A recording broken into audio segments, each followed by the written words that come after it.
1 Chroniques, chapitre 15. David se bâtit des maisons dans la cité de David. Il prépara une place à l'arche de Dieu et dressa pour elle une tente. Alors David dit, « L'arche de Dieu ne doit être portée que par les Lévites, car l'Éternel les a choisis pour porter l'arche de Dieu et pour en faire le service à toujours. » Et David assembla tout Israël à Jérusalem pour faire monter l'arche de l'Éternel à la place qu'il lui avait préparée. David assembla les fils d'Aaron et les Lévites.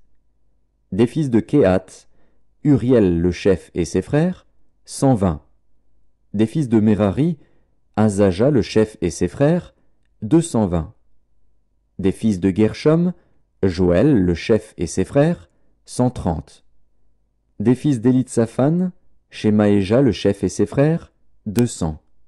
Des fils d'Hébron, Éliel le chef et ses frères, 80. Des fils d'Uziel, Aminadab le chef et ses frères, 112. David appela les sacrificateurs Tsadok et Abiatar, et les Lévites Uriel, Azaja, Joël, Shemaéja, Éliel et Aminadab.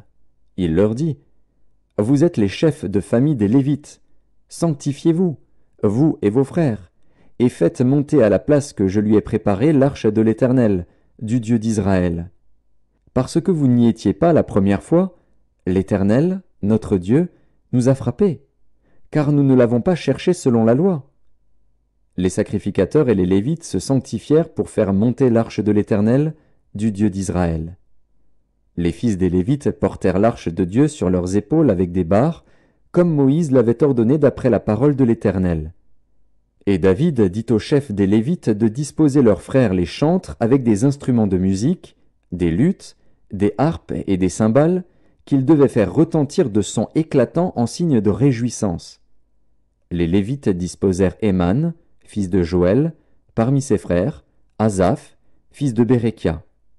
Et parmi les fils de Merari, leurs frères, Étan, fils de Cushaja.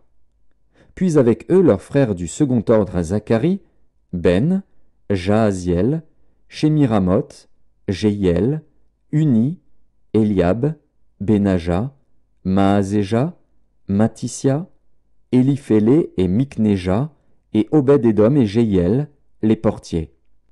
Les chantres Éman, Asaph et Étan avaient des cymbales d'airain pour les faire retentir.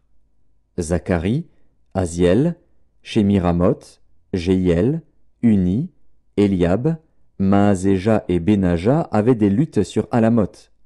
Et Matissia, Éliphélé, Miknéja, Obed-Édom, Jéhiel et Azazia avaient des harpes à 8 cordes pour conduire le chant. Kenania, chef de musique parmi les Lévites, dirigeait la musique, car il était habile. Bérekia et Elkana étaient portiers de l'arche. Shébania, Josaphat, Nethanil, Amasaï, Zacharie, Benaja et Éliézer, les sacrificateurs, sonnaient des trompettes devant l'arche de Dieu. Obed-Édom et Jékija étaient portiers de l'arche. David, les anciens d'Israël et les chefs de milliers se mirent en route pour faire monter l'arche de l'alliance de l'Éternel depuis la maison d'Obed-Édom au milieu des réjouissances. Ce fut avec l'assistance de Dieu que les Lévites portèrent l'arche de l'alliance de l'Éternel. Et l'on sacrifia 7 taureaux et 7 béliers. David était revêtu d'un manteau de bisus, il en était de même de tous les Lévites qui portaient l'arche, des chantres, et de Kenania, chef de musique parmi les chantres. Et David avait sur lui un éphod de lin. Tout Israël fit monter l'arche de l'alliance de l'Éternel avec des cris de joie, au son des clairons, des trompettes et des cymbales, et en faisant retentir les luths et les harpes. Comme l'arche de l'alliance de l'Éternel entrait dans la cité de David, Michal, fille de Saül, regardait par la fenêtre, et voyant le roi David sauter et danser, elle le méprisa dans son cœur.